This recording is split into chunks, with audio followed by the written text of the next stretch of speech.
Hello everyone, मैं रजनीश मिश्रा स्वागत करता हूं आपका सिविल सेवा में। आज हम आपके सामने लेकर उपस्थित हुए हैं एपीएफसी 1000 क्वेश्चन सीरीज का अगला पार्ट नंबर 1 एंड 2, जिसमें कि क्वेश्चन नंबर 1 to 30 पहले डिस्कस किए जा चुके हैं आपके साथ। पार्ट नंबर 3 में हम स्टार्ट करेंगे क्वेश्चन नंबर 31 से लेके जाएंगे 50 तक। और इसके पहले माफ़ी चाहते हैं, वीडियो रेगुलर नहीं आ पा रही थी क्योंकि कुछ टेक्निकल और हेल्थ इशूज़ थे, पर अब कोशिश रहेगी कि हर दूसरे दिन आपके लिए 50 क्वेश्चन सीरीज जो है लेके आई जाए, जिससे आपकी तैयारी में मदद मिल सके। उसके पहले एक बहुत ज़रूरी अनाउंसमेंट आपके लिए। जैसा आप सबको पता है कि यूपीपीसीएस का कैलेंडर जारी हो चुका है, जिसका प्रीलिम्स एग्जामिनेशन 14 मई को शेड्यूल्ड है। तो आपके पास ऑलमोस्ट 120 डेज बचे हुए हैं और हम आपके लिए टेस्ट सीरीज लॉन्च करेंगे, जिसमें करीब करीब 40 to 45 जो है टेस्ट पेपर्स रहेंगे।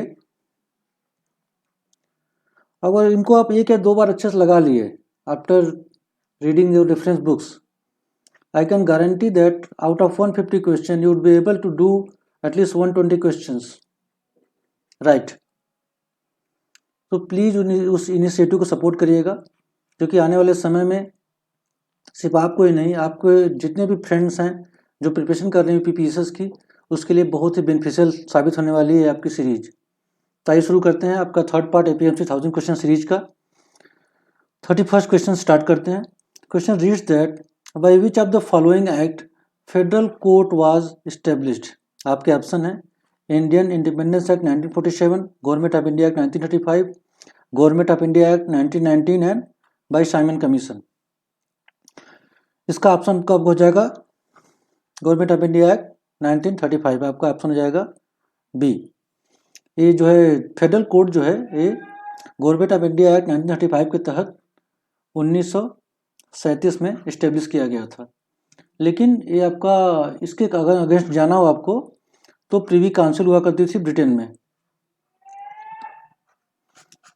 तो सुप्रीम कोर्ट के किसी भी फैसले के खिलाफ अगर आपको जाना हो तो आप प्रीवी काउंसिल जा सकते थे। अब आप अंग्रेजों की मंशा समझिए इसकी तरफ। देखिए, आपको पीडीएफ हम आराम से दे सकते हैं, लेकिन वीडियो बनाने का हमारा जो उद्देश्य ये है कि जो आपका सही आर्टिकल या सही ऑप्शन है उसके साथ साथ बाकी ऑप्शंस को डिस्कस किया जाए, जिससे आपकी जो है प्रिपरेशन को और धार मिल सके और आपका रिवीजन अच्छे से हो सके। जैसे हम बात कर रहे थे फेडरल कोर्ट की, तो इसके खिलाफ अगर जाना हो तो हम प्रीवी काउंसिल जा सकते थे, जो कि ब्रिटेन में इस्टेब्लिश था। अब आप अंग्रेजों की मंशा समझिए कि इवन 2023 में भी, जहाँ पे कि more than 5 crore cases are pending, आप मुश्किल से हाई कोर्ट या सुप्रीम कोर्ट जा पाते हैं। आप 1935 की बात कर रहे हैं या 37 की बात कर रहे हैं, जिसमें more than 80% population of India were below poverty line. वहाँ पे केस लड़ना कितना मुश्किल होता होगा। उसमें भी सुप्रीम कोर्ट के खिलाफ आप प्रीवी काउंसिल जाएं, इसकी पॉसिबिलिटी ना के बराबर थी। तो कहीं न कहीं सुप्रीम कोर्ट लेकर आए तो थे, बट वो इसलिए लेके आए थे ताकि ब्रिटिशर्स को फ़ायदा हो सके, इंडियंस को नहीं। अब बात कर लेते हैं बाकी दो ऑप्शंस की। Government of India act 1919 and Simon commission, ये दोनों जुड़े हुए हैं आपस में। साइमन कमीशन आपका कब आया था? ये आपका आया था 1928 में। 27 में इसकी वहाँ पे ब्रिटेन में फार्म हुआ था और 1928 में आया था। एक 7 मेंबर कमेटी थी जिसको लीड कर रहे थे सर जॉन साइमन। तो चूंकि इसमें 7 लोग अंग्रेज थे, इसका भारतीयों द्वारा कड़ा विरोध किया गया था और इसको व्हाइट मैन कमीशन भी कहा जाता है। अभी आया क्यों था Simon commission? Government of India act 1919 में एक प्रोविजन था कि 10 साल बाद एक कमीशन फॉर्म किया जाएगा, जो कि 1999 के जो कॉन्स्टिट्यूशनल रिफॉर्म्स हुए थे उसके प्रोग्रेस और वर्किंग को रिव्यू किया जाएगा। लेकिन अब देख रहे हैं 1919 में 10 साल बाद कितना होगा? 1929 में आना चाहिए था, बट कब आ गया? 2 साल पहले इसको फॉर्म किया गया और ये 1928 में इंडिया आ गया, क्योंकि उस समय वहाँ पे कंजर्वेटिव पार्टी की सरकार थी ब्रिटेन में और चुनाव होने वाले थे। कंजर्वेटिव पार्टी का डर था कि लेबर पार्टी दूसरी पार्टी थी वो गवर्नमेंट में आ जाएगी और वो जितने भी कॉलोनीज हैं या जो भारत में जो भी रह रहा है उसको कुछ रियायती दे देगी। इसके लिए डर के मारे इन्होंने जो क्या किया, 1 साल पहले ही जो है साइमन कमीशन को भेज दिया। ये दोनों जुड़े हुए हैं जैसा आप देख सकते हैं। अब लगा देते हैं इंडियन इंडिपेंडेंस एक्ट 1947। ये 2 डोमिनियन इंडिया और पाकिस्तान को बनाने के लिए लाया गया था। भारत को इसी द्वारा जो आज़ादी मिली थी इस एक्ट के थ्रू। तो आप समझ गए, सारे पहलुओं पर ध्यान दे दिया गया, सारे पॉइंट डिस्कस कर लिए गए हैं। आइए अब देखते हैं अगला क्वेश्चन क्या है। अगला क्वेश्चन है क्वेश्चन नंबर 32। देखिए क्या है, by which of the following act partially responsible government in the provinces.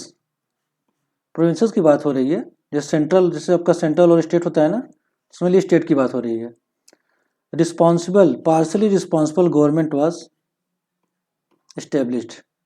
पहली बात दो की टर्म ये ध्यान दीजिएगा, पार्शियल है और रिस्पॉन्सिबल गवर्नमेंट है। रिस्पॉन्सिबल गवर्नमेंट क्या होता है कि मीन्स जो गवर्नर था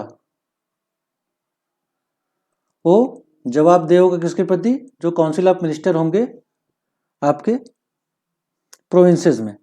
ठीक है, तो इसका आंसर आपका पहले बता दूं, इसमें ऑप्शन देख लेते हैं। Government of India act 1919, Indian council act 909, government of India act 1935 और Indian council act 1892।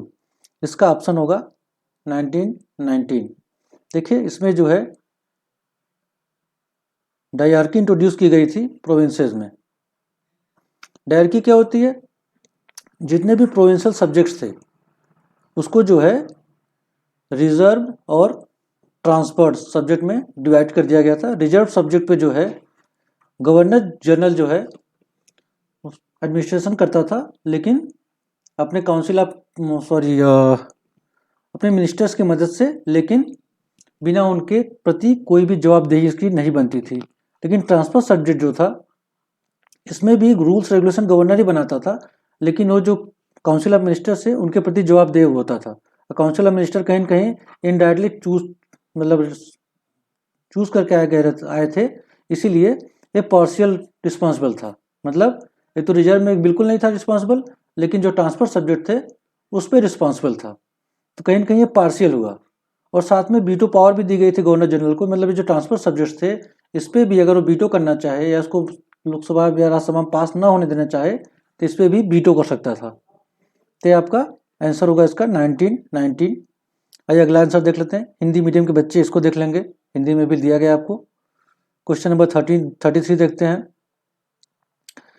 Question number 33 बोलता है कि communal award was related to which of the following community. Muslim community, minority community, Sikh community और Indian Christians. तो इसका सही option हो जाएगा ऑप्शन बी, माइनॉरिटी कम्युनिटीज़। 1932 में रमसे मैकडोनल्ड जो कि ब्रिटेन के पीएम थे, उन्होंने जो सेपरेट इलेक्ट्रोड था, सेपरेट इलेक्ट्रोड कब आया था आपका 909 माले मिंटो रिफॉर्म के तहत, जिसमें कि मुस्लिम कम्युनिटी के लिए सेपरेट इलेक्ट्रोड की बात की गई थी। अब देखिए सेपरेट इलेक्ट्रोड क्या होता है, इसमें एक पर्टिकुलर कम्युनिटी के कैंडिडेट को एक पर्टिकुलर कम्युनिटी के ही वोटर्स चुन सकते थे। मान लीजिए कोई मुस्लिम कम्युनिटी है तो उसके लिए कोई मुस्लिम कैंडिडेट ही होगा, उसको चुनेगा कौन, मुस्लिम कम्युनिटी के ही लोग। अब यहाँ पे जैसे बात करते हैं बार बार कि रिजर्वेशन होता है, जैसे रिजर्वेशन क्या होता है कि ठीक है मान लीजिए किसी SC ST के लिए रिजर्वेशन ला दिया गया कैंडिडेट के लिए, पर इसको चुनेगा कौन, इसको सारे कम्युनिटी के लोग चुनेंगे, तो ये सबके वेलफेयर की बात करेगा। बट सेपरेट इलेक्टोरेट में क्या होता है कि मान लीजिए सिर्फ इसको मुस्लिम लोगों ने चुना है या किसी माइनॉरिटी कम्युनिटी ने चुना है किसी माइनॉरिटी कैंडिडेट को, तो सिर्फ अपने कम्युनिटी के वेलफेयर की बात करेगा, तो कहीं न कहीं ये सेपरेटिज्म पैदा करेगा देश में। इसीलिए जो है सेपरेट इलेक्टोरेट को कभी भी भारत द्वारा सपोर्ट नहीं किया गया था।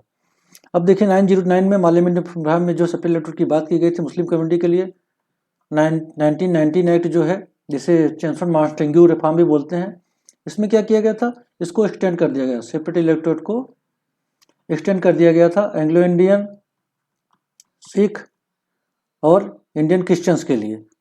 इसको अब जो है 1935 में इसको SC ST वोमेन और लेबर्स के लिए भी एक्सटेंड कर दिया गया था। तो रमसे मैकडोनल्ड ने जो है इसको जो है माइनॉरिटी कम्युनिटीज़ के लिए जो सेपरेट इलेक्टोरेट की बात कर दी, मतलब आपकी जो माइनॉरिटी कम्युनिटीज़ थी वो उसके कैंडिडेट को सिर्फ माइनॉरिटी कम्युनिटी के लोग ही चुन सकते थे। अब इसलिए Gandhi ji was against it because Hindu community को क्या है डिवाइड करने की ये चाल थी अंग्रेजों की। तो इससे क्या होता कि जो हमारा स्ट्रगल फॉर इंडिपेंडेंस था वो कमज़ोर पड़ जाता कहीं ना कहीं। तो गांधी जी ऑब्वियसली ही वेंट फास्ट इनटू डेथ, जिसको ऐसे फिर पूना पैक्ट साइन हुआ था 1932 में बिटवीन अंबेडकर एंड गांधी जी, जिसकी वजह से जो माइनॉरिटी कम्युनिटीज थी उनको 143 सीट्स रिजर्व कर दी गई थी उनके चुनाव के लिए। तो आपका आंसर पता चल गया आप कि माइनॉरिटी रमसे मैकडोनल्ड जो था एक इन्होंने कम्युनल अवार्ड लाया था 1932 में, वो किसको दिया गया था? माइनॉरिटी कम्युनिटीज को। हिंदी वाले स्टूडेंट हिंदी का देख लेंगे। अगले क्वेश्चन पे आते हैं। क्वेश्चन नंबर 34 बोलता है कि consider the following statement regarding Indian independence act 1947 and choose the incorrect. देखिए यहाँ फंसिएगा मत, आपको बहुत केयरफुली क्वेश्चंस पढ़ने की जरूरत है। कहाँ पे इनकरेक्ट आ रहा है, कहाँ पे नॉट लग रहा है, कहाँ पे मैच द फॉलोइंग आ रहा है, कहाँ पे एलिमिनेशन हो रहा है। आपको सारे पहलुओं पर ध्यान रखते हुए हमेशा ऑप्शन को चूज करना है। यहाँ पे इनकरेक्ट आ रहा है, ध्यान दीजिएगा। ऑप्शन 1 देखिएगा, it provided the right only India. जब भी यूपीएससी ओनली लगाता है ना, प्लीज सावधान हो जाया करिएगा, क्योंकि पेच वहीं पे रहता है। Only India to secede from British Commonwealth. ये ऑप्शन आपका पहले ही गलत है, क्योंकि इसने इंडिया और पाकिस्तान दोनों को ये राइट दिया था कि ब्रिटिश कॉमनवेल्थ से आप अलग हो जाइए। अभी ब्रिटिश कॉमनवेल्थ क्या था? यह 56 कंट्रीज का एक ग्रुप था जो कि 1947 में इस्टेब्लिश हुआ था। और ये जो फार्मर ब्रिटिश कॉलोनीज थी, जहाँ पे कि ब्रिटेन ने पहले राज किया हुआ था, चाहे न्यूजीलैंड हो गया, ऑस्ट्रेलिया हो गया, इंडिया हो गया, पाकिस्तान हो गया। तो जितनी भी ऐसी कंट्रीज जहाँ पे कि ब्रिटेन ने पहले रूल किया था, वो क्या ब्रिटिश की कॉलोनीज थी, उनको मिला के 1949 में 56 कंट्रीज को मिला के कॉमनवेल्थ बनाया गया था। तो इनको इंडिया और पाकिस्तान दोनों को हक था कि एक कॉमनवेल्थ से चाहे तो अलग हो सकें, चाहे तो इसके साथ रहें। सेकेंड नंबर देखिए, governor general was to be elected by the people of India by direct election. ये ऑप्शन भी आपका गलत है, बिकॉज गवर्नर जनरल जो है वो ब्रिटिश क्राउन द्वारा चूज किया जाना था on the recommendation of constituent assembly of India और पाकिस्तान। अलग अलग कॉन्स्टिट्यूएंट असेंबली थी इंडिया और पाकिस्तान की, उनको अपना गवर्नर जनरल जो है रिकमेंड करना था, जिसको ब्रिटिश क्राउन जो है वो अपॉइंट करता। तो ये ऑप्शन भी आपका गलत है। आइए अगले ऑप्शन को देख लेते हैं। It abolishes the office of secretary of state for India and transferred its function to secretary of state for Commonwealth. ये ऑप्शन आपका सही है। सेक्रेटरी ऑफ स्टेट का जो इन्होंने जो ऑफिस था उसको अबोलिश कर दिया गया था, और secretary of state of Commonwealth affairs को उसका जितने भी फंक्शन और राइट्स थे उसको दे दिए गए थे। अभी देखिए ये कौन था? ये जो है एक ब्रिटिश कैबिनेट मिनिस्टर था, जो ब्रिटेन और जो कॉमनवेल्थ कंट्रीज, जैसे मैंने बताया 56 कंट्रीज थी, उनके बीच में रिलेशन को स्टेब्लिश करने का काम करता था, ताकि दोनों के बीच में कार्डियल रिलेशनशिप बना रहे। चौथा देखते हैं, it empowered the British monarch to veto bill और ask for reservation of certain bill for his approval. ये भी गलत था, because it deprived the British monarch to veto bill. इसने बल्कि जो ब्रिटिश मोनार्क था या राजा थे, ब्रिटिश के राजा, उसको जो है भारत द्वारा लाए गए किसी भी बिल को बीटो करने के अधिकार से हटा दिया गया था। तो ये ऑप्शन भी आपका गलत है। तो देख लेते हैं ऑप्शन में क्या क्या है आपके। 1 और 3 था, 1 to 4 था, 2 और 4 एंड 1 ओनली। इनकरेक्ट ऑप्शन पूछ रहा था। इनकरेक्ट आपका 3 जो है उसको निकाल दीजिए, 3 यहाँ पे है, तीनों कहीं नहीं, तो आपका ऑप्शन जो है हो जाएगा बी। ठीक है, अगले क्वेश्चन की तरफ आते हैं। प्लीज हिंदी और मीडियम वाले बच्चे देख लेंगे। क्वेश्चन नंबर 31 क्या बोलता है? Consider the following statement and choose the correct option from the codes given below. आपको करेक्ट ऑप्शन देखना है, तो शुरू करते हैं। Lord Mountbatten became the first governor general of new dominion of India। Obviously 1947 government of India act के तहत 2 dominion बनाए गए थे, इंडिया और Pakistan. Lord Mountbatten became the first governor general of the new dominion of India। ठीक है, ये option आपका सही है। देखिए क्वेश्चन ऐसे पूछ सकता है, कभी कभी ऐसे भी आ सकता है कि who was the first governor general of independent India, तो लॉर्ड माउंटबेटन होंगे। अगर ये पूछ लिया कि who was the first governor general, Indian governor general of independent India, तो अब कौन होगा? इसका प्लीज कमेंट करके बताइएगा। तो हम लोग को भी मोटिवेशन मिलता रहेगा कि आप लोग ध्यान से देख रहे हैं, उनको सपोर्ट कर रहे हैं। तो पहला ऑप्शन आपका सही है। अगर सेकंड नंबर देखिएगा, the president Rajendra Prasad sworn in Jawaharlal Nehru as the prime minister of independent India, ये ऑप्शन गलत है। बिकॉज जवाहरलाल नेहरू को प्रधानमंत्री पद की शपथ दिलाई थी लॉर्ड माउंटबेटन ने, गवर्नर जनरल दिलाई थी। तो आपका दूसरा ऑप्शन गलत है। तो आपका ऑप्शन हो जाएगा, यहाँ सिंपल देखिए, ओनली वन इज करेक्ट। तो आपका ऑप्शन हो जाएगा ए। ठीक है, अगले क्वेश्चन की तरफ आते हैं। क्वेश्चन नंबर 36 देखिए क्या है। Consider the following statement and choose the correct option from the codes given below. अब देखिए, member of interim government were members of viceroy executive council, पहला ऑप्शन है। Jawaharlal Nehru became the head of the council. Viceroy was designated as the vice president of the council. इसमें देखिए आपका पहला option सही है, Jawaharlal Nehru became the head of the council. ये आपका गलत है। Because viceroy, head of the council कौन था? वाइसराय था यहाँ पे। और वाइस प्रेसिडेंट कौन बना था इसका? जवाहरलाल नेहरू। तो देखिए 2 और 3 को क्या किया गया? इंटरचेंज कर दिया गया है। तो सिर्फ ऑप्शन ए सही है, एक सही है। उसका देख लेते हैं कि क्या उसका ऑप्शन में कौन कौन है। वन ओनली, इसका ऑप्शन हो जाएगा सही, ऑप्शन डी हो जाएगा। आइए अगले क्वेश्चन तरफ बढ़ते हैं। हिंदी मीडियम वाले बच्चे प्लीज़ देख लेंगे। तो इसलिए आपको बाइलिंगुअल बनाया गया है ताकि आपको पीडीएफ पढ़ते हुए कोई आसानी, कोई मुश्किल ना आए। आइए अगला क्वेश्चन देखते हैं। क्वेश्चन नंबर 31 बोलता है, the constituent assembly of 1946 was elected on the basis of universal adult franchise. इसका रीजन इज है the constituent assembly was constituted under the cabinet mission plan. अब देखिए कॉन्स्टिट्यूएंट असेंबली जो है ये क्या था?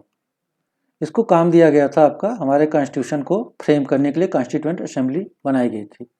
इसका पहली बार इसको जो है रिकमेंड किया गया था एम.एन. रॉय द्वारा 1934 में।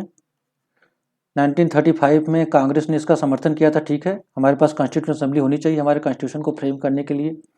फिर 1938 में नेहरू रिपोर्ट में नेहरू जी ने कहा था कि हमारा संविधान बनाने के लिए हमको किसी बाहरी इंटरफेरेंस की ज़रूरत नहीं है, तो हमारा खुद का कॉन्स्टिट्यूएंट असेंबली होनी चाहिए जो कि हमारे लिए कॉन्स्टिट्यूशन को फ्रेम करेगा। फिर अगस्त ऑफर 1940 में जो है इसको ब्रिटेन द्वारा माना गया था। फिर 1942 में देखिए क्रिप्स मिशन आया था, जिसने भी सेम बात ठीक है कि हम जो है वर्ल्ड वार सेकेंड के बाद हम यहाँ पे कॉन्स्टिट्यूशन असेंबली बनाने की बात करेंगे जो कि इंडिया के लिए कॉन्स्टिट्यूशन फ्रेम करेगा। फिर कैबिनेट मिशन आया था आपका 1946 में। इसने जो है कॉन्स्टिट्यूशन असेंबली बनाने की आज़ादी दी थी, जिसके द्वारा जो है हमारा संविधान का निर्माण किया गया था। तो सारी डिटेल आपको दे दी गई। अब आप आसानी से इसको चूज कर सकते हैं। तो constitution assembly of 1946 was related on the basis of universal adult franchise, ये आपका गलत है। बिकॉज 1935 में सिर्फ 10% लोगों को जो है आज़ादी दी गई थी वोट देने के लिए on the basis of tax, education और प्रॉपर्टी। तो जो कॉन्स्टिट्यूशन असेंबली है इसके मेंबर्स को जो है आपके प्रोविंसेस के हेड जो थे उनके द्वारा चुना गया था। तो ये डायरेक्ट इलेक्शन नहीं था। ये यूनिवर्सल अडल्ट फ्रेंचाइजी मतलब होता है कि हर कोई वोट करे। मान लीजिए भारत की आबादी 132 करोड़ है, तो everybody has right to vote. यहाँ पे ये चीज़ नहीं थी, सिर्फ 10% को दिया गया था, वो भी on the basis of tax, education and property.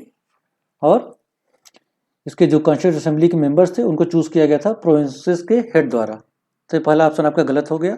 The constituent assembly was constituted under the cabinet mission plan. जैसे आपको बताया कि 1946 में कैबिनेट मिशन प्लान आया था, उसी ने कॉन्स्टिट्यूएंट असेंबली बनाने का प्रावधान किया था। तो आपका आर सही है लेकिन ए गलत है। तो देखिए इसका ऑप्शन हो जाएगा D, A is false but R is true. I hope कि आपको अच्छे समझ में आ रहा होगा।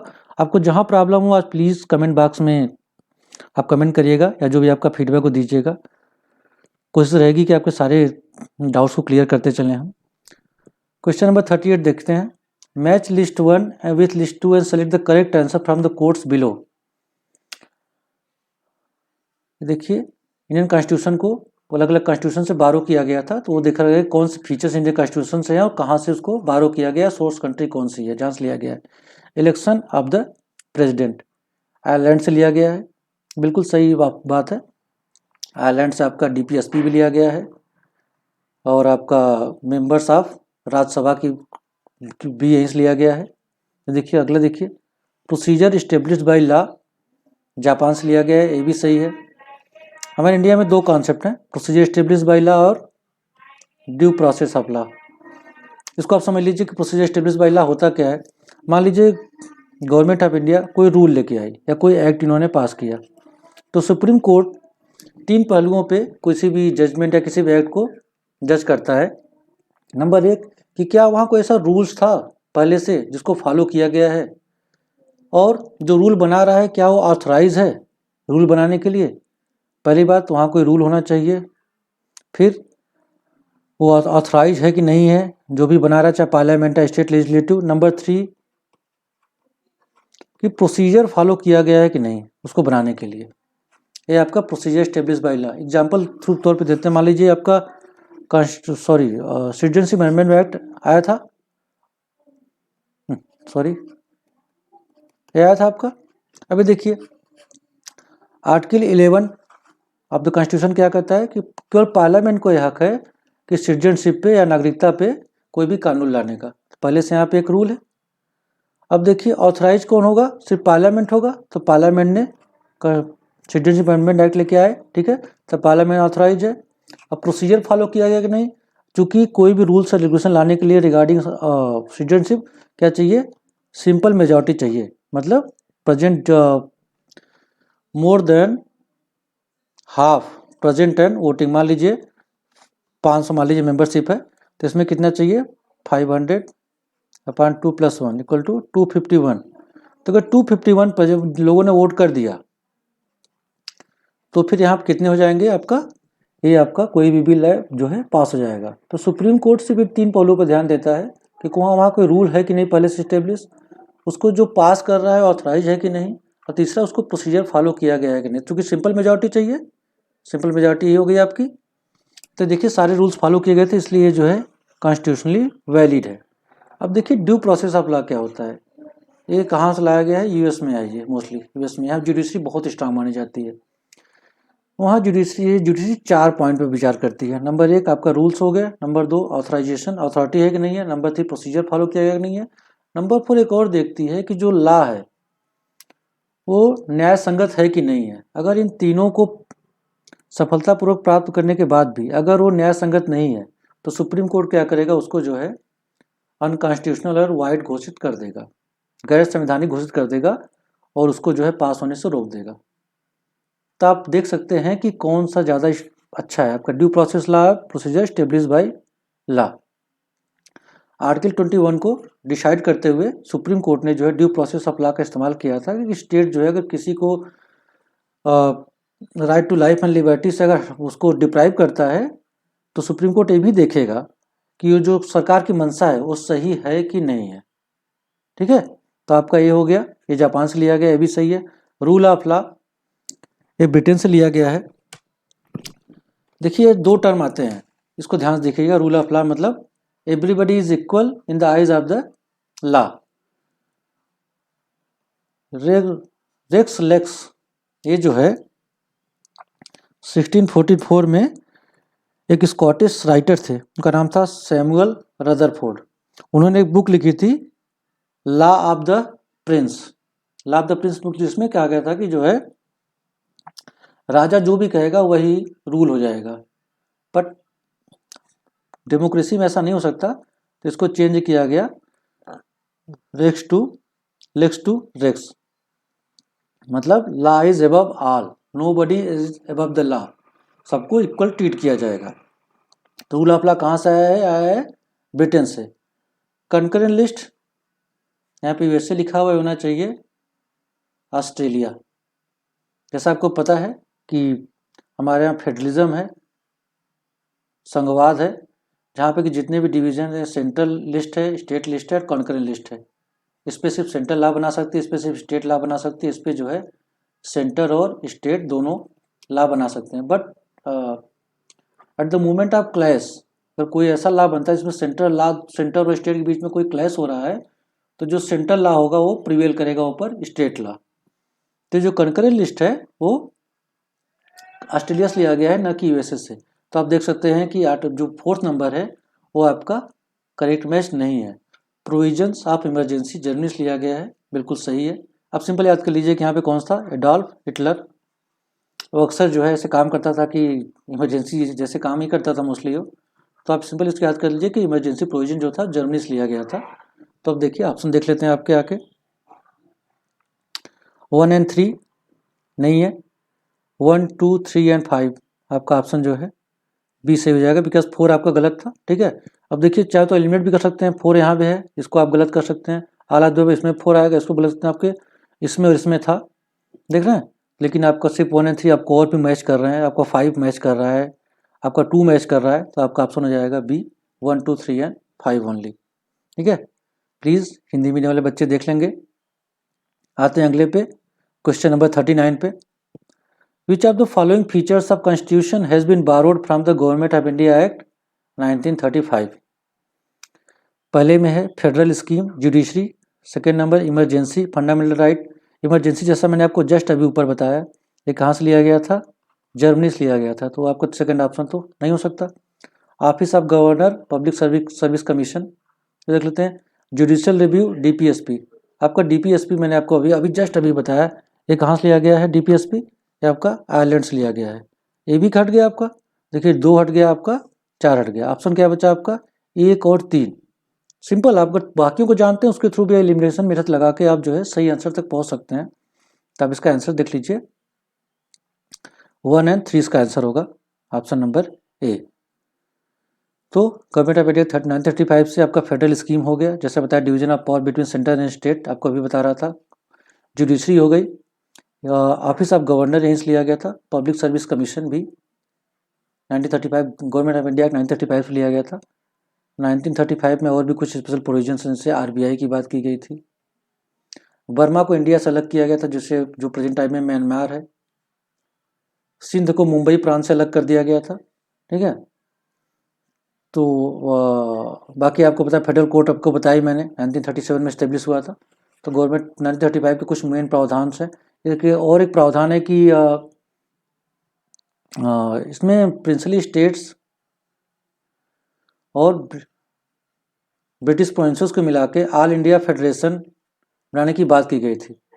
लेकिन चूँकि जितने प्रिंसली स्टेट्स थे उन्होंने इसको ज्वाइन करने से मना कर दिया गया था, इसलिए कभी ये एग्जिस्टेंस में आ ही नहीं पाया। तो ये कुछ मेन प्रोविजन थे, आपको रिवीजन एक बार करा दिया गया है, आपको ऑप्शन बता दिया गया। सही ऑप्शन उसका 1 एंड 3 हो जाएगा।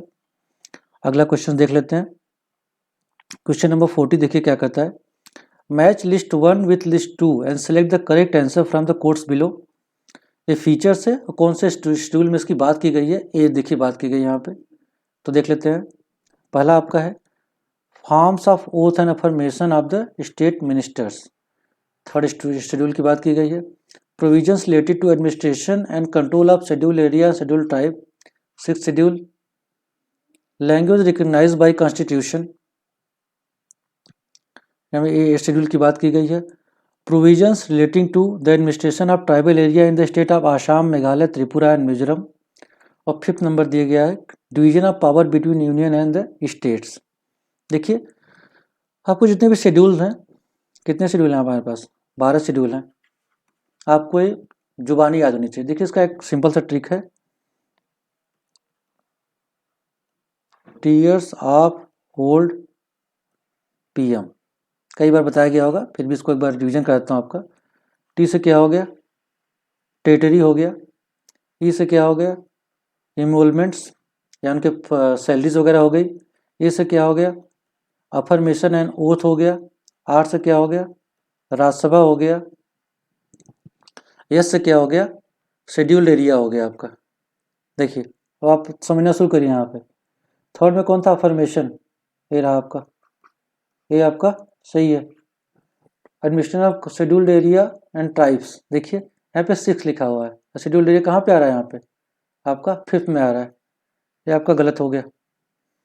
आगे देखते हैं, आर तक, एस तक हो गया था शेड्यूल्ड एरिया, वो जो है अदर शेड्यूल्ड एरिया हो गया, ये किस में आएगा, 6 में आएगा। तो नीचे आके एक बार चेक करिए फिर से, अदर शेड्यूल्ड एरिया जो है यहाँ पे AMTM देखिए इसका शॉर्टकट है AMTM, इसको याद रखिएगा। अडल शेड्यूल एरिया में कितने 4 स्टेट आते हैं, आसाम, मेघालय, त्रिपुरा एंड मिजोरम। इस 6 शेड्यूल में यहाँ पे क्या डाला गया है, 5th। ये भी गलत हो गया। आइए फिर से आगे ऊपर देख लेते हैं एक बार फिर से। ये अब क्या है, फेडरेशन है, मतलब division of power between centre and state. देखिए ये अब कहाँ पे है, ये वाला देखिए कहाँ पे, आई थिंक कहीं पे था ये, 7th division of power between centre and state. ये आपका सही है, 7 नंबर देख लीजिए, ठीक है। वो देखिए आ गया, मतलब है ऑफिशियल लैंग्वेज। ये किस में डाला गया है आपका, 8 में डाला गया है, ठीक है। यल जो है land reforms, 9 schedule, first constitutional reform आपको ऊपर डिस्कस किया जा चुका है पहले पार्ट 1 या 2 में, ठीक है। आपका लैंड रिफॉर्म हो गया। डी देखिए डिफेक्शन हो गया। पी पंचायत और एम जो है म्यूनिसिपालिटी हो गया।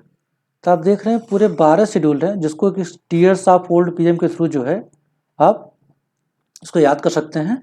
एक बार प्लीज़ याद कर लीजिएगा, एक बार फिर से इसको 2 बार सुन लीजिएगा, जिससे आपको कभी ये कन्फ्यूजन ना हो कि किस शेड्यूल में क्या रखा गया है। जैसा कि आपको बताया पहला सही है, आपका दूसरा गलत हो गया। ये वाला सही है, आपका लैंग्वेज वाला सही है, ठीक है। इसमें शुरू में इसमें जो है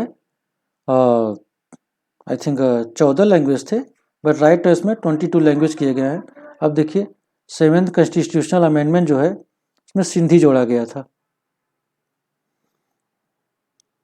1967 में। फिर आपका जो है 71 जो है कॉन्स्टिट्यूशनल अमेंडमेंट जो है उसमें जो है KMN देखिए कोंकण, मणिपुरी और नेपाली, ये 3 जोड़े गए थे। फिर 92nd कॉन्स्टिट्यूशनल अमेंडमेंट जो है उसमें जो है BDMS, याद रखिएगा सारी चीज़ों को, BDMS जोड़ा गया था। बोडा, डी से था एम से मैथिली था, एस से संथाल था, डी से डोंगरी था। तो अब ऐसे सिंपल याद कर लिया करिए।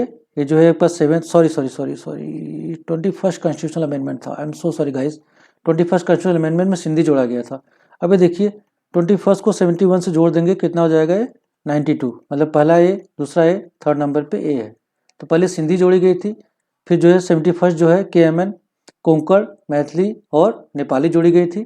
फिर BDMS बोडा, डोंगरी, मैथिली और संथाली, ये 4 लैंग्वेज जोड़े गए थे। तो ये जो है यार जो 8th हमारा शेड्यूल है उसमें अभी कितने लैंग्वेज हैं, 22 लैंग्वेज हैं। प्लीज़ एक बार उसको आप देख लीजिएगा ध्यान से कि कौन कौन से लैंग्वेज है। कभी कभी ये भी पूछ लेता है कि विच of the following language is not mentioned in 8th schedule. तो आपको एटलीस्ट थोड़ा सा आइडिया होना चाहिए। तो मान लीजिए 8 आपको तुरंत याद हो जाएगा, बाकी एक बार एक नज़र मार लीजिएगा जिससे आपको कभी कोई कन्फ्यूजन ना रहे। इसमें देख लीजिए आपका 2 गलत है और 4 गलत है। डिवीजन ऑफ पावर में आपको पता फेडरेशन था, ठीक है। तो आपको 2 और 4 जिसमें उसको निकाल दीजिएगा। देखिए ऑप्शन देखिए, अब देखते हैं अब यहाँ पे 2 और 4 यहाँ पे है, ठीक है। ये देखिए 5 हमारा सही था, तो इसका ऑप्शन हो जाएगा आपका बी, ठीक है। अगला क्वेश्चन देख लेते हैं। Which are the following pairs given below is not. देखिए यहाँ पे नॉट आ गया, प्लीज केयरफुल रहिएगा, यहाँ पे नॉट आ गया। अब देखिए पहला है finance, property, contracts and sweet, part number 12। Election 15, emergency provision 17, the panchayat 9th, fundamental rights part 4। तो आप जैसा देख लीजिए, कोई भी जब कंट्री बनती है, ठीक है, पहले क्या करते हैं आप, टेरिटरी बनाते हैं, पार्ट 1 हो गया आपका, ठीक है।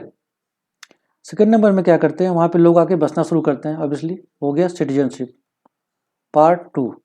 इनके राइट्स की बात की जाती है, ये जो सिटीजन्स हैं यहाँ पे उनकी बात क्या करते हैं, पार्ट 3 में आता है। फंडामेंटल राइट कहाँ पे आएगा आपका, पार्ट 3। 5 नंबर आपका पहले ही गलत हो गया। अब आप सीधे एलिमिनेशन लगा लीजिए, आपको सीधा आंसर मिल जाएगा। डी में 5 है, सी में 5 है, बी में 5 है, तो ऑप्शन आपका कौन सा बचा, 1, 2 एंड 4।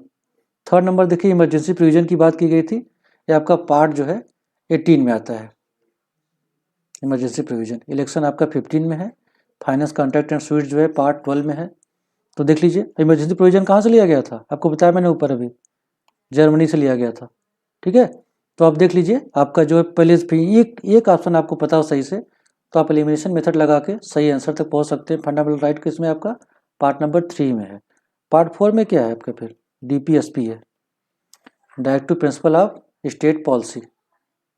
ठीक है, इमरजेंसी जो है 18th में है, इलेक्शन 15th में है, पंचायत 9th में है। ठीक है, तो इस तरह से आप रिवीजन कर लीजिएगा प्लीज। अगले क्वेश्चन की तरफ बढ़ते हैं। अगला क्वेश्चन कहता है consider the following statement, laws placed in the 9th schedule of the Constitution of India cannot be subjected to judicial review। Judicial review क्या होता है? मान लीजिए कोई भी पार्लियामेंट या स्टेट लेजिस्लेटिव कोई भी लॉ पास करती है तो सुप्रीम कोर्ट या हाई कोर्ट उसको जो है रिव्यू करता है। उसके पास हक होता है कि अगर कोई भी लॉ बनाया गया है हमारे basic structure of the constitution को वायलेट करती है या नहीं, अगर वायलेट करती है तो सुप्रीम कोर्ट इसको जो असंवैधानिक घोषित कर देगा, और वायलेट नहीं करती है तो फिर उसको अपहोल्ड कर देगा। अगला ऑप्शन देखते हैं, 9th schedule was added to the Indian constitution by the first amendment act 1951। ये दोनों देखिए जुड़े हुए हैं। पहली बात तो देखिए पहला ऑप्शन आपका गलत है। ठीक है, 9th शेड्यूल जो है वो फर्स्ट कॉन्स्टिट्यूशनल अमेंडमेंट 1951 द्वारा लाया गया था, जहाँ पे कि लैंड रिफॉर्म्स, टेनेसी एक्ट और सीलिंग एक्ट लाया गया था। 3 लॉज थे मोस्टली, ये लैंड रिफॉर्म्स के लिए लाए गए थे। अभी तक क्या हो रहा था कि अंडर आर्टिकल 1AF के तहत जो है राइट टू प्रॉपर्टी क्या था, फंडामेंटल राइट था। बट इसको जो है 44th कॉन्स्टिट्यूशनल अमेंडमेंट 1978 में इसको जो है अब लीगल राइट बना दिया गया है। पहले अगर फंडामेंटल राइट था, इसका मतलब था कि अगर कोई भी आपकी प्रॉपर्टी लेता है, इवन स्टेट आपकी प्रॉपर्टी ले रहा है, तो उसके खिलाफ आप सुप्रीम कोर्ट या हाई कोर्ट जा सकते थे, बिकॉज आपका फंडामेंटल राइट वायलेट हो रहा था। तो नंबर ऑफ केसेस बढ़ते जा रहे थे, बिकॉज गवर्नमेंट क्या है, हम इंडिया क्या है, एक वेलफेयर स्टेट है, जहाँ पे कि हम इंश्योर करते हैं कि इक्वलिटी एमंग ऑल हो। तो जिनके पास ज़्यादा जमीन थी, लैंड रिफॉर्म्स, जिनके पास ज़्यादा टेनेसी एक्ट या तो फिर सीलिंग एक्ट, जिनके पास ज़्यादा जमीन थी उनसे लेकर हम क्या कर रहे थे, जो शेयर क्रॉपर थे या जो किराए पर हमारे खेतों में काम करते हैं, या तो जिससे जो अधिया होता है या तो 1/3 होता है, जितना भी उपज का पार्ट होगा सेकंड हाफ उनको मिल जाएगा, हाफ जो है जमींदार या जो मालिक हो उसको मिल जाएगा। तो जितने भी एक्ट उनको रिफॉर्म्स लाने के लिए या लैंड डिस्ट्रीब्यूट करने के लिए जो है गवर्नमेंट को फंडामेंटल राइट जो है को हटा के जो है इसको जो है लीगल राइट करना पड़ा। तब देखिए यहाँ पे फर्स्ट कॉन्स्टिट्यूशनल अमेंडमेंट एक्ट 1951 तक लैंड रिफॉर्म लाया गया था। तो बार बार यहाँ पे जो है लोग कोर्ट जाने लगे, तो गवर्नमेंट ने उठा कर उसको क्या किया कि 9th शेड्यूल में डाल दिया। फर्स्ट कॉन्स्टिट्यूशनल अमेंडमेंट एक्ट के तहत 9th शेड्यूल ऐड किया गया। अभी तक कितने हमारे मेन कॉन्स्टिट्यूशन में कितने एक्ट थे, मूल संविधान में 8 शेड्यूल थे। ठीक है, 395 आर्टिकल थे और 8 शेड्यूल और 12 पार्ट्स थे। ठीक है, अब 9वां जोड़ा गया फर्स्ट कॉन्स्टिट्यूशनल अमेंडमेंट एक्ट 1951 के थ्रू लैंड रिफॉर्म करना था। इसको इसमें क्या था कि 9th शेड्यूल में अगर गवर्नमेंट कोई भी एक्ट या रेगुलेशन डाल देती है तो उसका जो है न्यायिक समीक्षा उसकी नहीं की जा सकती थी। लेकिन 2007 में IR कोहेलो केस में सुप्रीम कोर्ट ने कहा कि 24 अप्रैल 1973 के बाद जो भी लॉज प्रोविजंस जो है 9th शेड्यूल में डाले गए हैं, अब जो है उनका जुडिशियल रिव्यू किया जा सकता है। तो आप देख रहे हैं ये कह रहा है कि can not be subjected to, but 2007 में क्या कहा गया कि नहीं, they are subjected to judicial review. तो पहला आपका गलत हो गया। 9th schedule was added to the Indian constitution by the first amendment act 1951।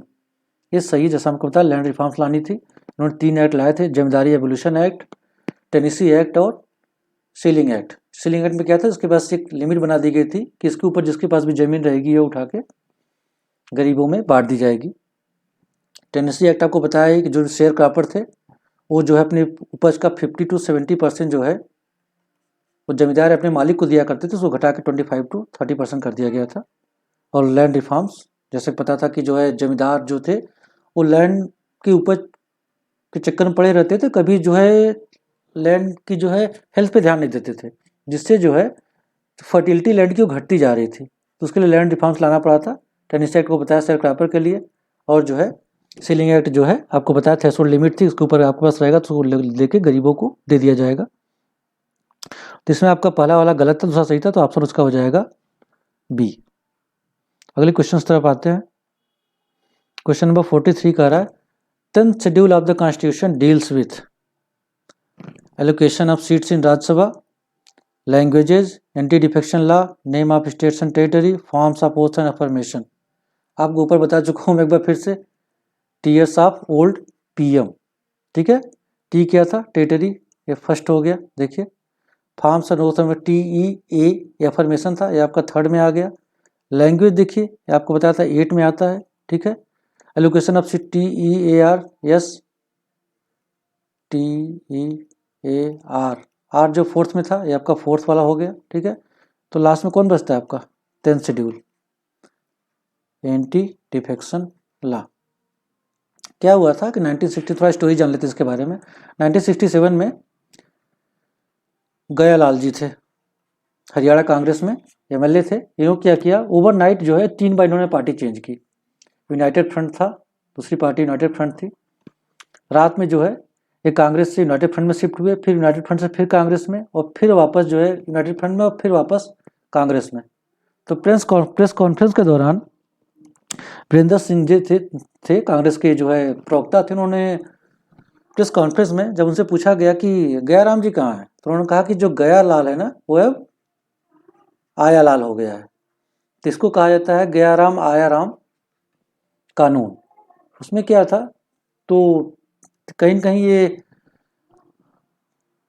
देश की का जो संविधान था या देश की जो स्टेबिलिटी थी उसको जो है अनस्टेबल कर रहा था। कोई भी पॉलिटिकल पार्टी अपनी चेंज कर दे रहा था, ऑब्वियसली सरकार गिरने का डर बना रहता था, या हंग असेंबली हो सकती थी।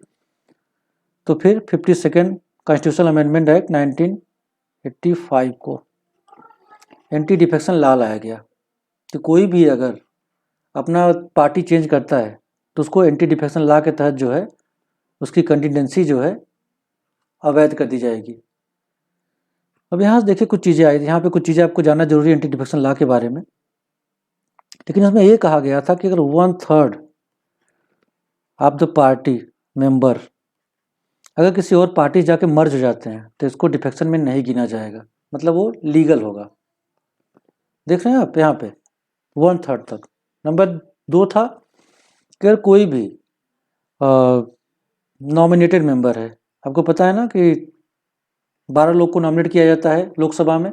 कोई भी नॉमिनेटेड मेंबर है, अगर वो 6 मंथ के बाद कोई पॉलिटिकल पार्टी ज्वाइन करता है तो उसकी भी जो कैंडिडेंसी थी वो जो है अवैध घोषित कर दी जाएगी।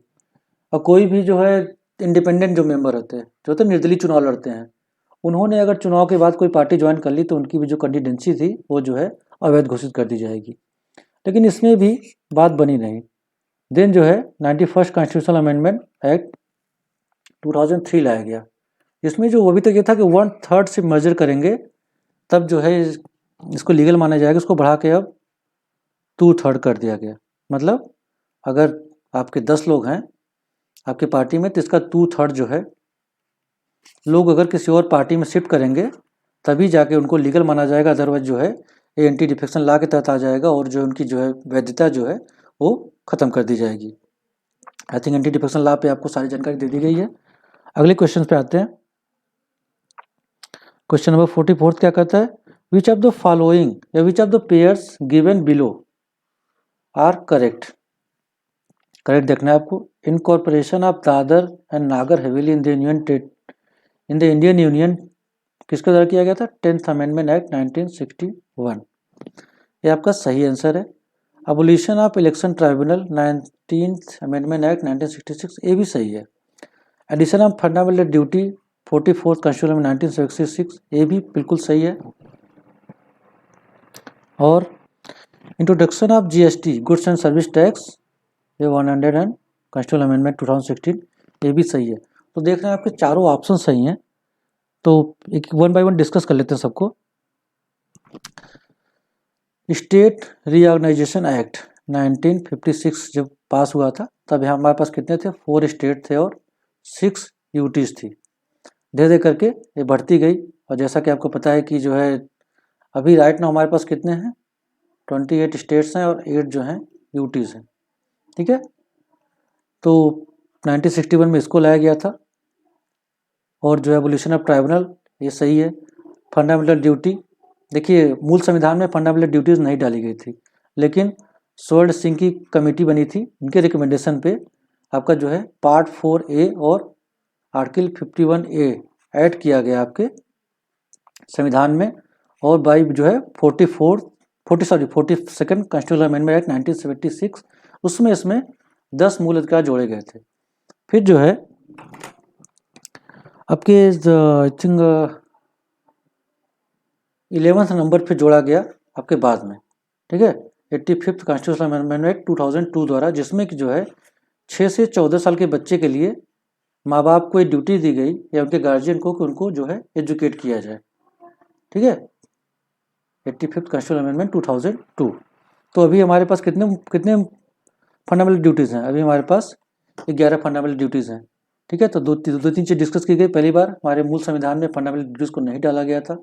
42nd कॉन्स्टिट्यूशनल अमेंडमेंट 1976 द्वारा स्वर्ण सिंह कमेटी के रिकमेंडेशन पे 10 मूल अधिकार फंडामेंटल ड्यूटीज जोड़े गए थे। फिर 11th जो है 85th कॉन्स्टिट्यूशनल अमेंडमेंट 2002 द्वारा 11th फंडामेंटल ड्यूटी जोड़ी गई थी, तभी टोटल 11 है, ठीक है। ये हो गया था आपका 4th नंबर आपका ऑप्शन। एक बार फिर डिस्कस कर लेते हैं। आपको पता है जीएसटी जो है ये इनडायरेक्ट टैक्स है, जिसको जो है 101 कॉन्स्टिट्यूशनल अमेंडमेंट 2016 द्वारा ऐड किया गया था, ठीक है। तो आपका देख लीजिए चारों सही हैं, तो इसका ऑप्शन आपका हो जाएगा all of the above, D option हो जाएगा। सॉरी नॉट द अबव है, सॉरी माफ़ कीजिएगा, आपका ऑप्शन सी हो जाएगा। तो अब अगले क्वेश्चन तरफ बढ़ते हैं। प्लीज़ हिंदी मीडियम के स्टूडेंट्स देख लेंगे। क्वेश्चन नंबर 45 क्या करता है? Consider the following statements regarding schedule 8 of the constitution and choose the incorrect option from the codes given below. पहले देखिए शेड्यूल 8 क्या करता है, आपको बताया था, ये लैंग्वेज के बारे में बात करता है। देखिए पहले ही ऑप्शन है, ये deal with languages recognise by the constitution. 22 language, originally it had 14 languages but presently there are 22 languages, आपको बताया था ना। Sindhi was added by the 21st amendment act 1967, right answer. Konkan Manipur Nepali was added by 71st constitutional amendment 1992। अब आप देख लीजिए इसमें क्या क्या ऑप्शन बन सकते हैं आपको। इनकरेक्ट पूछ रहा है, ध्यान दीजिएगा, इनकरेक्ट। पहला सही है, दूसरा सही है। सिंधी कब किया गया था? 21st। कोंकण मणिपुरी नेपाली, इसके ऑप्शन देख लीजिए। सॉरी एक और है अभी, सॉरी फिफ्थ देख लीजिए, Bodo Dogri Maithili and Santhali was added by the 91st constitutional amendment act 2003।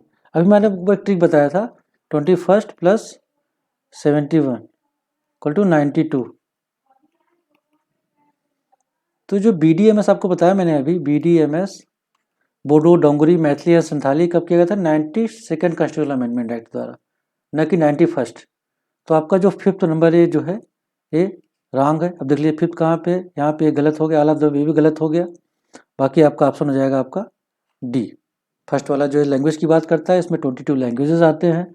आपका सिंधी जो है वो 21st कॉन्स्टिट्यूशनल अमेंडमेंट द्वारा ऐड किया गया था। और जो है केमन कोंकणी मैथिली और डोंगरी, कोंकण में मैनपुरी और नेपाली जो है वो आपका 71st कॉन्स्टिट्यूशनल अमेंडमेंट द्वारा ऐड किया गया था। तो आपका ऑप्शन हो जाएगा यहाँ पे डी। अगला ऑप्शन देख लेते हैं, match the list 1 with list 2 and select the correct answer from the codes given below. यहाँ पे देखिए फिर है भारत कॉन्स्टिट्यूशन की बात की गई है, कहाँ से लिया गया है, कौन सा पार्ट भारत का या कौन सा provision. Advisory jurisdiction of the supreme court, इसके आगे लिखा गया ऑस्ट्रेलियन कॉन्स्टिट्यूशन। मैच करना है देखिए आपको, ठीक है। Joint sitting of the 2 house of the parliament, fundamental duties, procedure for amendment of the constitution. देखिए थोड़ा सा समझिए यहाँ पे, फंडामेंटल ड्यूटीज जो है ये लिया गया सोवियत के कॉन्स्टिट्यूशन से। देखिए रसिया हमेशा से हमारा जो है एक बहुत ही भरोसेमंद एलाई रहा है, तो हमेशा से अपनी ड्यूटी निभाई है। तो ड्यूटी जब भी बात आए तो आप उसको सोवियत कॉन्स्टिट्यूशन के USSR जो हुआ करता था, जो प्रेजेंट टाइम में रसिया है, उसके द्वारा कर सकते हैं। Joint sitting of the 2 house of the parliament, ये ऑस्ट्रेलिया से लिया गया है आपका। इंडिया ऑस्ट्रेलिया में बहुत सारे मैच होते हैं जो एक साथ बैठ के देखा जाता है, तो ज्वाइंट सिटिंग हो गई, ठीक है। तब आप इसको मिलाना शुरू करिए। Advisory jurisdiction of the supreme court कहाँ से लिया गया है? कनाडा से लिया गया, देखिए, ठीक है। अब procedure for amendment of constitution है साउथ अफ्रीका से लिया गया है, तो इसका ऑप्शन क्या हो जाएगा? आप देखिए, एक ऑप्शन हो जाएगा 2 ज्वाइंट सिटिंग ऑस्ट्रेलिया, तो मतलब हो जाएगा 2 1 फंडामेंटल ड्यूटीज 3 4, 2 1 3 4 देख लीजिए कहाँ पे है, 2 1 3 4 इसका ऑप्शन हो जाएगा सी। ठीक है, अगला देख लेते हैं क्वेश्चन नंबर 47 पे आ जाते हैं। By which of the following amendment the original term internal disturbance was replaced by the term armed rebellion? ठीक है, तो इसका ऑप्शन आपका देख लीजिए क्या हो जाएगा। इसका ऑप्शन हो जाएगा ए 44th अमेंडमेंट एक्ट 1978। ठीक है, अभी इसके पहले क्या था कि देखिए इमरजेंसी 3 तरह की होती है, 352 जिसे बोलते हैं नेशनल इमरजेंसी, 356 आपका कॉन्स्टिट्यूशनल इमरजेंसी जिसे राष्ट्रपति मतलब प्रेसिडेंट रूल बोलते हैं जिसे, 360 जिसे इमरजेंसी प्रोविजन बोलते हैं। देखिए 352 इसमें 4 जोड़ दिएगा 356 आ जाएगा, इसमें 4 जोड़ देंगे तो 360 आ जाएगा। 4 जोड़ते चाहिए आपकी जो है national emergency, constitutional emergency, president rule या फाइनेंशियल इमरजेंसी। तो इसमें अब इसके पहले क्या था कि जो है